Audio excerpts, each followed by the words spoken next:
ხელნაწერთა ეროვნული ცენტრის რესტავრაცია კონსერვაციის ლაბორატორიამ ბოლო წლებში შესრულებული სამუშაოების პრეზენტაცია გამართა. სტუმრებს შესაძლებლობა ჰქონდათ ენახათ კონსერვაციის პროცესის ფოტომასალა და სამუშაო გარემოს ამსახველი პერფორმანსი. დამთვალიერებლებისთვის ასევე წარმოდგენილია ხელნაწერთა ეროვნული ცენტრის კოლექციებში დაცული უნიკალური ხელნაწერები, ისტორიული, საარქივო დოკუმენტები, პერიოდული და რარიტეტული გამოცემები.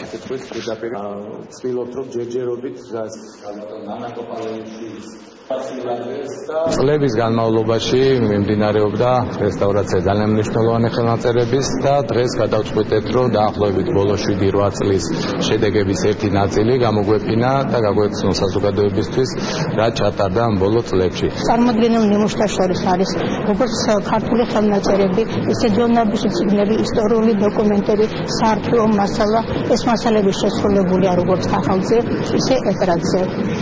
სარესტავრაციო სამუშაოები, რომელიც გაუკეთდა ამ ხელნაწერებს, ჩაატარეს როგორც ძველი, ისე ახალი თაობის რესტავრატორებმა.